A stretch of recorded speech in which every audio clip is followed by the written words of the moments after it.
Praise Yahweh. We're going to begin in Leviticus chapter 11, and we'll read verses 1 through 8 to open the sermon today. Leviticus chapter 11, verses 1 through 8.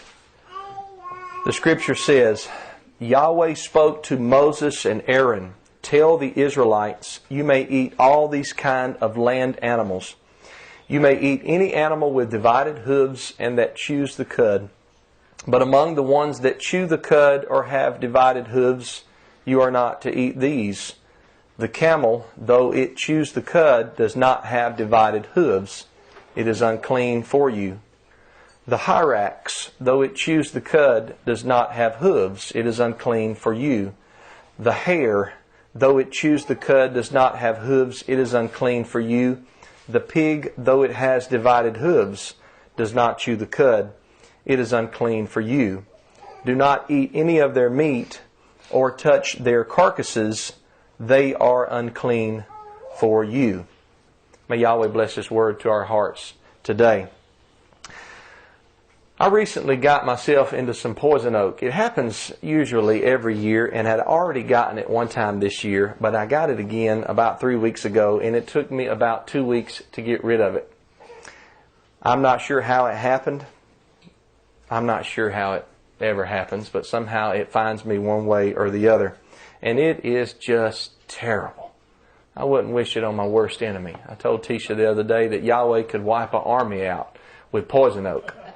It's just awful. So I was laying in my bed one night the other day, and I was itching like crazy, and I was wondering how in the world I was going to get some sleep that night because of this poison oak on my arms and my fingers.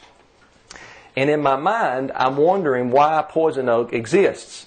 Because I'm saying in my mind, this stuff should not exist. But I'm thinking that because I'm frustrated with it and I'm tired of it. And I know if I stop and think a little bit more, that Yahweh created it. And it is good. So it has to have a reason for its existence. But here's what I know for certain. It does not exist for food. I know that for certain. There is no way, after having that poison oak, that I'm going to go out and pick a basket of it and bring it in the house and start a pot of water and put it in there and boil some poison oak stew. That's just asking for sudden death to come upon you, if you ask me. So I was watching a survival show not too long ago where these people get dropped off in the wilderness by themselves. There's like 12 to 15 of these people, and they get dropped off in the wilderness, and they have to live alone and see how long that they're able to survive. The show is called Alone. It's a phenomenal show. I really enjoyed watching it. At the beginning of each season, they're instructed in certain survival tactics. And one of these has to do with informing them of what they should not eat out in the wild, because certain plants will kill them. They're poisonous. They will kill them if they eat them. And so my point here at the beginning of this lesson is that everything that Yahweh created in the plant world was not created to be received with thanksgiving. No matter how much you pray over poison oak, you're not going to turn it into romaine lettuce. It's going to still be poison oak. So I believe that it's the same way with certain animals. In Leviticus 11 verses 2 through 3, Yahweh says, "You may eat all these kinds of animals. You may eat any animal with divided hooves and that chews the cud." But then he goes on to talk about certain animals that you are not to eat. The camel, the rabbit, the pig. Now, does that mean that eating a rabbit is going to kill you in a matter of days like eating poison oak likely would? No. But Yahweh has a menu. And rabbit is not on Yahweh's menu. I tell people this all the time. When they ask me, "Why do you eat the way that you do?" I say, I eat off of Yahweh's menu. If it's not on His menu, then I leave it alone. I think that Father knows best, as the old show said. So I'm going with Father's decision. Whether I know the details of why He doesn't want me eating a rabbit does not matter to me. Or a camel does not matter to me. What matters is that He says, don't eat the rabbit. And as my Heavenly Father, I trust Him. I trust His decisions. I trust His guidance. Deuteronomy chapter 6, verse 24 tells us that all of Yahweh's commandments are for our good. So let's look at what Yahweh says here in Leviticus 11 for starters. In Leviticus 11, 2 through 3, we have the criteria for an edible land animal. Yahweh says it must have divided hooves and it must chew the cud. Now, these are two things that you can visibly notice about an animal. You can see that a goat or a sheep or a cow has hooves that are split or divided all the way down the middle. And you can also observe a goat, sheep, or a cow in the pasture, and you can see them doing what is called chewing the cud. The word chew in Hebrew literally means to bring back up. And chewing the cud refers to what's known as a ruminant animal. It's an animal that chews partly digested food. Now, these animals have 4 compartments in their stomach, and each of the compartments take the food or the grass that they eat or the grain into a different level of digestion. So when a cow, for example, eats grass or grain, the food goes into the first compartment in its stomach called the rumen, and it's mixed there with acidic and digestive liquids, and then it's softened into small little patches of food that's called cud and sent back up into the cow's mouth. And the cow spends about 8 hours a day chewing the cud. Eventually, the cud goes back down through the esophagus into the other 3 compartments of the cow's stomach. And then, obviously, we know where it travels from there, right? It's called cow patties. We used to play hide and go seek across the street with cow patties in the pasture when I was little. Now, that may not sound pleasant, but cattle farmers will tell you that chewing the cud is the sign of a healthy and comfortable herd. When a cow does not regularly chew its cud, it indicates there are stomach and digestive problems in the cow. Now, this detail is good to know because a cow takes approximately 24 hours to digest what it eats, versus a pig which takes about 4 hours to digest what it eats. We'll talk about that more here in a little bit. It's good to know these details, and it leads us to an understanding about health benefits of eating what's on Yahweh's menu. But you don't have to know the details to be obedient. All you need to do is observe a land animal's hooves, make sure they're split all the way down the middle, and then observe its mouth. So if it has divided hooves and it chews the cud, it's a clean animal. And what that means is it's fit for eating. Let me mention here that this is what it means to call an animal kosher. The word kosher or kosher, depending on how it's pronounced, is a Hebrew term that simply means to be fit or proper. And in this context, it's referring to fit or proper for food. Fit or unfit may be a better way to describe what we usually call clean and unclean animals. For example, when we say that a horse is unclean, it does not mean that the horse is not a pretty animal or that it's a wicked creature. No, a horse is just as clean as a cow in one sense of the word. But a horse is not kosher, meaning fit or proper for eating. It's not on Yahweh's menu. Remember the criteria for land animals. Divided hooves, chewing the cud. The horse doesn't fit those criteria, so it's not considered to be food. It's very important that we understand that when we study the Bible, we find out that Yahweh has a limited definition of food. And just because you can cook something and put it in your mouth and chew it up and swallow it doesn't mean that it's food. So, we have an animal like the pig. Leviticus 11 verse 7 says that the pig has divided hooves, but it does not chew the cud, so the pig doesn't make the cut. It's not written. You look at Yahweh's menu, pig's not on there, you don't order it, you don't ask the waiter to bring you the pig. It's not kosher, meaning it's not fit for eating. Now, Yahweh created the pig for a reason. I grew up watching the Flintstones meet the Flintstones. We're a modern Stone Age family, right? And under Fred and Wilma's sink was a pig. And that was the garbage disposal for the family. Pigs are good natural garbage disposals. And I've done at least 2 jobs for people with pet pigs in the same way that people have pet dogs. As a matter of fact, I was doing this job, pumping out a septic tank.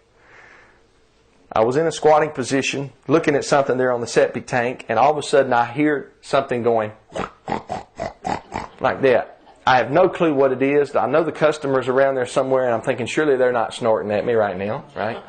So I turn my head up to look and see what I'm looking at, and I kid you not, maybe about 12 to 18 inches from my face stood a big old pot-belly pig just looking at me.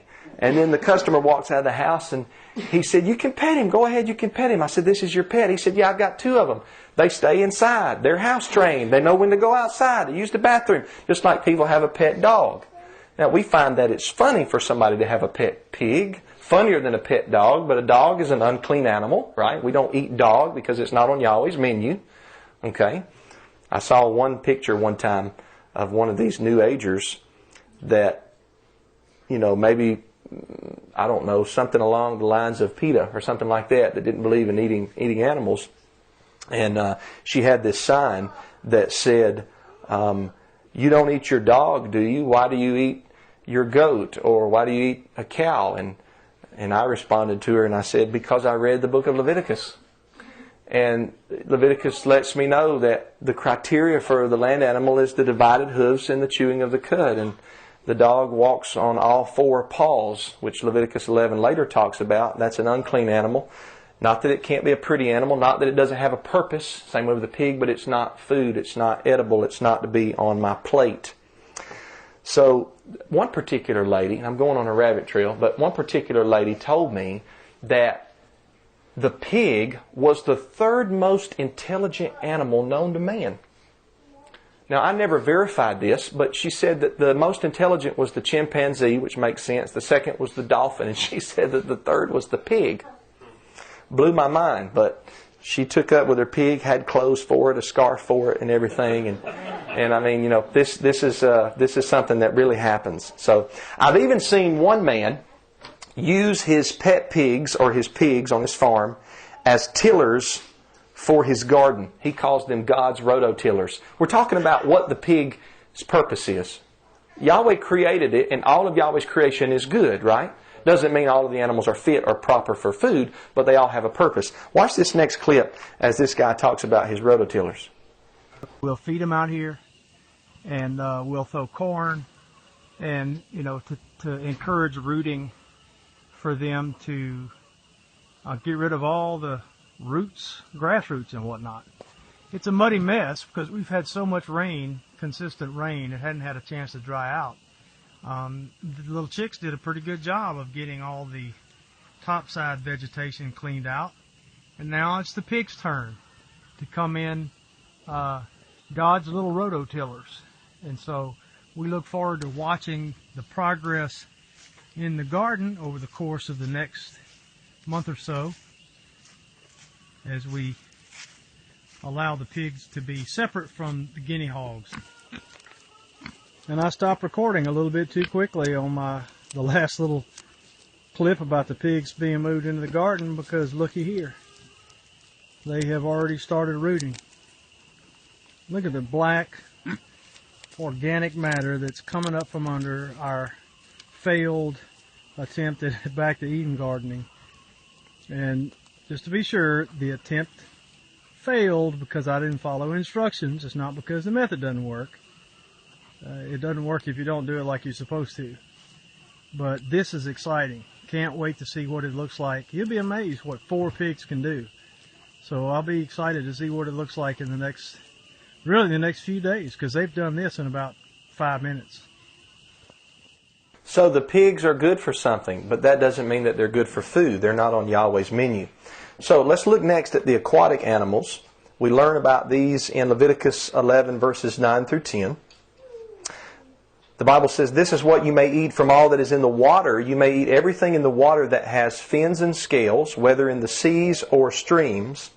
But these are detestable. These are to be detestable to you, everything that does not have fins and scales in the seas or streams, among all the swarming things and other living creatures in the water. So here we have two criteria for how to know what we should eat from the water. It must have fins and scales, not just fins, not just scales, but both. So a catfish is not kosher. Now it has a purpose. It is a good creation of Yahweh, but it's just not fit to eat because while it does have fins, it does not have scales. And this is a good place to mention that things like catfish and shrimp and lobster are just as unfit to eat as pig. Sometimes the doctrine of the clean and the unclean animals gets limited to the pig. And pig is one of the unclean animals, but there are many others. Pig is not extra unclean over and above catfish or rabbit or camel or dog. They're all unclean. So, when you are concerned about what to eat or not to eat from the water, you make sure that it has both fins and scales. Next, in Leviticus 11, we have the birds. Actually, that's just an English translation. The word is from a verbal root that means to fly.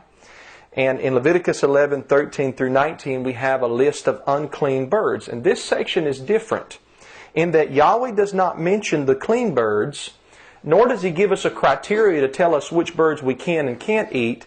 He just gives us a list, a long list of the unclean or the unfit birds. So what we do is we read the list here, and in the parallel passage in Deuteronomy 14, 11 through 18, and if a bird is not on the unclean list, then we're allowed to eat it. So birds that are unclean include the heron, the eagle, the vulture, the falcon, the raven, the owl, and the hawk. And if you think about it, one of the common characteristics of many birds on the unclean list is that they are birds of prey. They're hunters. Birds that hunt, prey, and kill other animals. Now that helps because some of the words from the Hebrew text of Leviticus are not easily translated into English, and scholars differ over what certain Hebrew words mean. Now, one of the things that helps us is by looking at when the Hebrew Old Testament was translated into Greek, the Greek Septuagint, because we can know better what a Greek word means than a more ancient Hebrew word means. So that helps when we look at this list of unclean birds in the Septuagint. And it also helps to realize that birds of prey are numerous in the unclean list of birds or flying things. So when deciding what birds are fit to eat, what birds are kosher, we should steer clear of the birds of prey. And then finally, in Leviticus 11, we have what some Bibles call insects. Literally, it means teeming or creeping or swarming things. Leviticus 11, 20 through 23 says, all winged insects that walk on all fours are to be detestable to you, but you may eat these kind of all the winged insects that walk on all fours. Those that have jointed legs above their feet for hopping on the ground, you may eat these. Any kind of locust, katydid, cricket, and grasshopper. All other winged insects that have 4 feet are to be detestable to you. So, the locust, cricket, and grasshopper are clean for eating. The picture on the screen, I just caught this guy or gal yesterday. This little grasshopper was on the porch. One of its legs was hurt, and I stuck my finger down there, and he climbed on it, and I took this snapshot.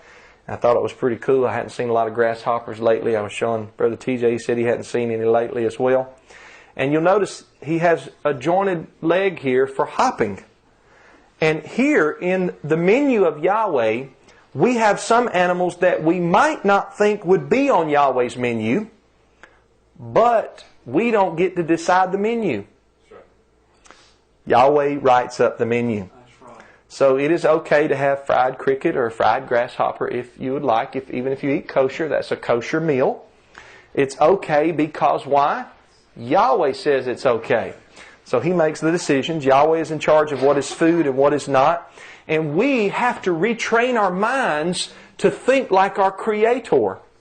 Now, this keeps coming up, and it's related but a little bit unrelated to the sermon. This keeps coming up when I talk to people about the law of Yahweh, and I want to make it a point here in this sermon. We have to retrain our minds to think like the Creator. The new covenant promise is not that our heart is now our law. The new covenant promise is that Yahweh's law is now written on our heart and on our mind. See, there's a difference. Remember, the new covenant is Yahweh's law, written on our mind and our heart, not that our heart and our mind is now our law.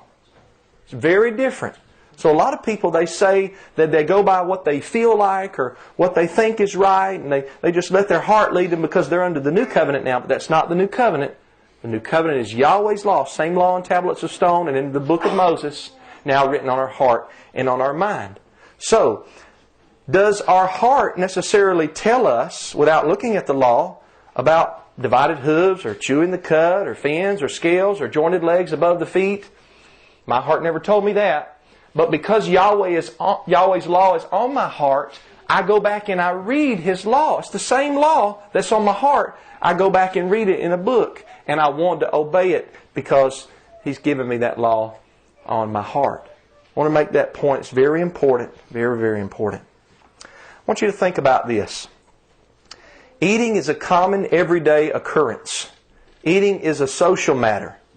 Eating is something that we do when we invite someone over to our house. We don't just invite them over, generally. We invite them over for dinner. We'd like to have you over for dinner. We'd like to have you over for something to eat. We sit, we eat, we talk, we laugh. We have good fellowship around the dinner table. One of the greatest ways to show our service and devotion to our Creator is to let Him rule over something that we partake in just about every day of our lives.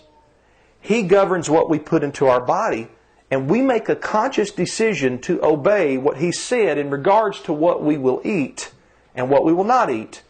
Each time we sit down at the table and have breakfast or lunch or supper, we think about His instructions because we serve Yahweh with something we do every day.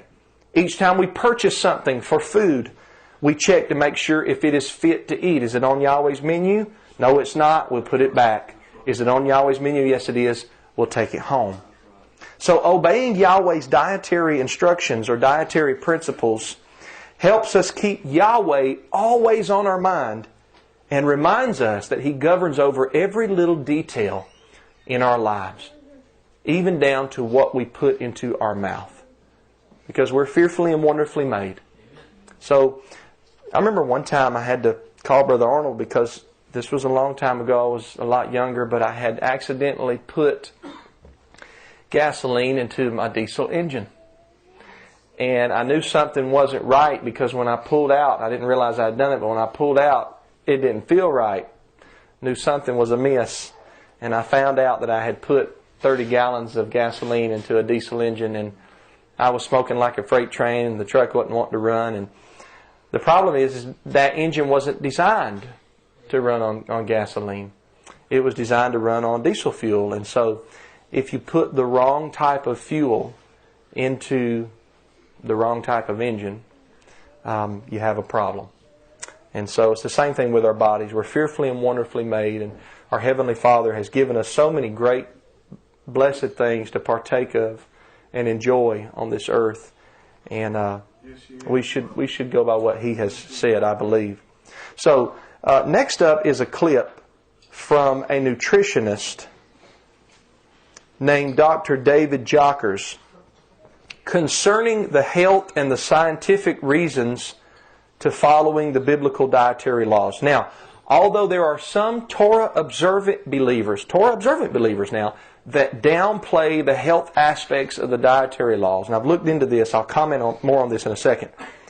I believe that it is an absolute fact that following the dietary laws of the Bible will make you a healthier person. I would encourage you, before we watch, I would encourage you to go to YouTube and look up Biblical Health and Nutrition Principles by Dr. David Jocker. The whole video is 25 minutes. I've just got a really short clip from that.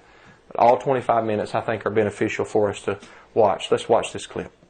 I'm Dr. David Jockers, and I run Exodus Health Center here in Kennesaw, Georgia, and I also have a big website called drjockers.com where I provide all different types of health information, recipes, health and nutrition programs, lifestyle programs. Why I don't eat pig meat, because I get a lot of questions on my website about people asking for pork-based recipes and bacon and different things like that. And so I really wanted to make it clear why I don't advocate eating pork and eating pig products.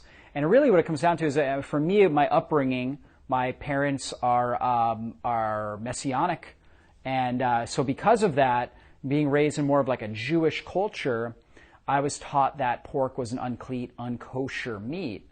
And so I really, as I started to develop and, kind of take on my own spiritual outlook, I really looked into the science behind that. And what I found was that pork actually is really a parasite-ridden animal, and it carries a lot of toxicity. And so the overall benefits, the actual amount of vital nutrients that we find in pork is relatively low, and then it has a higher parasite toxin load. So when I think about it, it's really an inferior food source. And on top of that, because they have a digestive system that moves very quick, in fact, we look at a cow, and a cow's digestive system, it takes 24 hours. They have 4 stomachs. It takes 24 hours for them to fully digest food, whereas a pig, it'll get through their stomach and digestive system in 4 hours, which is just not enough time for the liver to really process and detoxify any sort of environmental chemicals that are in the food, as well as parasites. And so pigs carry a very high parasite load. And again, they're just scavenging along the ground, and they're like a living trash can. And that's the way we got to look at it. So God definitely put them on the planet for a reason, but it's to scavenge and to clean up the environment and not for us to consume. And that's why he made it clear in the Bible that it's an unclean animal. Also, on top of that, pigs are known to carry tapeworms, which, believe it or not, very, very common. And once we get tapeworms in our system, they're very hard to eliminate. I work with a lot of clients using parasite protocols in order to help eliminate these things, but it's very challenging in order to do that. Parasites will reduce your immune system and put chronic stress on your body. A lot of these people with parasite infections, they don't sleep well at night because parasites stimulate stress hormones at night. If stress hormones go up, the individual doesn't sleep well. In fact, that's one of the signs that you may have a parasite is, 10, 11, 12 o'clock at night, all of a sudden you're wired, right? And you just can't fall asleep. You struggle to fall asleep no matter how hard you try. That is actually a sign, right, that a well-versed clinician will say, possibly there could be a parasite playing a role here. And pork is one of the biggest carriers of parasites. So, we look at the science, it just shows that we've got all these parasites in the animal products. And now we can cook, and we can try to really, really cook it at a high temperature to kill off as many of these parasites as possible. And that's definitely effective to a degree. But some of the parasites are actually so virulent, they're so resistant that they can survive even high heat. So an animal like pork, again, not a whole lot of vital nutrients that we can't get, really no vital nutrients that we can't get from other animals like lamb, grass-fed beef, consuming bison or wild game, wild-caught fish. We get a much greater nutrient value out of those animals, right, and consuming those than we would out of pork. And then with pork, we're also taking in a high risk for parasites and then other environmental chemicals and toxins as well. So when we watch something like that from a nutritionist, it makes us ponder, but I want to make it very clear that health is only a secondary reason for following Yahweh's dietary instructions. Yahweh does not say in Leviticus 11, "Be ye healthy, for I am healthy." He does say in Leviticus 11, verses 44 through 45, "For I am Yahweh your mighty one, so you must consecrate yourselves and be holy, because I am holy." The dietary law message is primarily, first and foremost, a holiness doctrine. It's a holiness message. "You must not defile yourselves by any swarming creature that crawls on the ground, for I am Yahweh who brought you up out of the land of Egypt to be your mighty one. So you must be holy because I am holy." So the dietary law is first a holiness message. To be holy doesn't necessarily change your moral or ethical quality, but it means to be set apart or different. The dietary law is put in place for the children of Yahweh to stand out, not in a boastful way, not in a braggadocious way, but in a way that makes it obvious that we do not serve ourselves, but instead we serve the one who created us. We serve the one who created the animals. We serve Yahweh, so we let Him tell us what to eat and what not to eat. He is set apart for a specific use. And so we're to be set apart for a specific use. And that's really the only reason that we need to observe the dietary law. We shouldn't need a detailed, meticulous reason to obey. We shouldn't have to have Dr. David here tell us the health and scientific aspects. That's great and that's good and I enjoy that. It's an absolute. But we shouldn't need that to obey. We should obey because He's told us to obey in order to be holy or set apart like He is. If we only obey Yahweh when it makes good sense to us, it's not real and true obedience. If we only obey Yahweh when we have a feeling in our heart that something is right, we haven't yet surrendered to Him. You know that old hymn, I Surrender All? I think most people are lying right through their teeth when they sing that song. I know I have before because I haven't surrendered all to Him. I haven't surrendered all to Him. I don't sing that song. I sing Christ surrendered all. But I've messed up so many times. I'm thankful for His grace and His mercy. Anyhow, we are to obey Yahweh because He speaks. Once again, the new covenant is His law written on our hearts and on our minds. So when Yahweh speaks, we say that's good enough. That's good enough. We don't question Yahweh. We don't talk back to Yahweh. We don't ask Him, well, I think the sun should rise in the west instead of the east. I think the Sabbath should be on this day instead of that day. I think a camel is pretty good enough to eat. I think a pig is pretty good enough to eat. I don't think a grasshopper is good enough to eat. It's so funny. I don't think Sister Vicky will mind me saying this, but I posted the picture last night on the ministry Facebook page, and Sister Vicky commented and she said, "Do I have to eat that, Brother Matthew?" Sister Vicky, I laughed and laughed and laughed. I said, "No, sister, it's no requirement to eat it. Yahweh doesn't say have Passover cricket or Passover grasshopper like He does lamb. But it's permissible to eat, but you don't have to." And another sister from out northwest, she said, "Ugh, only if I absolutely have to, brother." But see, there again, and I kind of feel that same way. But there again, we have to retrain our minds. Paul talks about the renewing of our mind.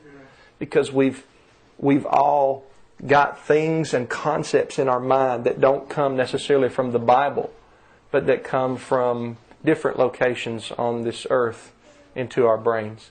So we have to retrain our minds to love Yahweh's Word. So we don't question Yahweh. It's like a little child may not understand why he has a set bedtime. Maybe his dad tells him, you have to go to bed at 9 o'clock. My granddaddy would always do this. It stood for 9 o'clock on the clock. One time I did that to my children. They said, "Are you calling us a loser, Dad?" That's what Granddaddy would do. He wouldn't even have to say anything. He just put this up and we knew it was bedtime. And maybe the first night, 8:30, you started feeling a little drowsy. And you said, well, it makes sense. Granddaddy's right. 9 o'clock's good. But maybe the next night you're wired up and you think, I don't understand why I have to go to bed at 9, Granddaddy. Doesn't matter. Granddaddy knows best. He's wanting to get you in bed early so you get a good sleep that night for school in the morning. There's a reason why our elders and our elder Heavenly Father gives us instructions.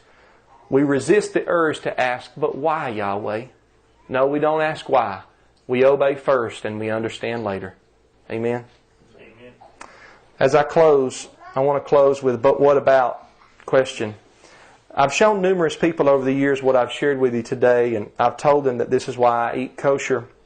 And the usual response that I get after sharing this with Christians is, but that's Old Testament, and Jesus died so we wouldn't have to keep all of those laws.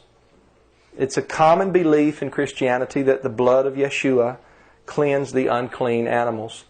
And I'm not going to take the time in this lesson to answer those objections. I don't even know if I'm going to get to them next week because I've got some more dietary law to cover that usually doesn't get preached. As Brother Arnold says, we should revisit these subjects. Apostle Peter says in 2 Peter, He said, this is the second time I'm writing this to you so that I stir up your mind by way of reminder. And so we remind ourselves over and over of these important precepts and principles in Yahweh's Word. So it's very common in Christianity to think that the blood of Yeshua cleanses the unclean animals. And I'm going to take the time in this series of lessons, at least for this month, maybe next month I'll spend teaching on this as well. But I'll answer the main objections to a Christian's observance of the dietary laws in this series of lessons. And we're going to look at statements like this, like some people say, well, those are just for the Israelites. That's one objection. Another one is, didn't Jesus die so we don't have to keep the law now? A third one is, well, God told Peter to kill and eat anything he wanted to eat. Mr. Phil Robertson's popular for quoting Peter over in Acts 10 when he talks about how he kills his animals. And I like Phil, but he's wrong on that subject. He's wrong on that doctrine. And then another one is, as long as you pray over your meal, it's okay. It'll be good. We'll talk about that too. So I wanted to kind of go in another direction. I've been teaching out of the book of Galatians for 39 weeks. And I said, let's take a break from the New Testament and let's go back to the Old Testament. One time somebody thought that I only taught out of the book of Leviticus.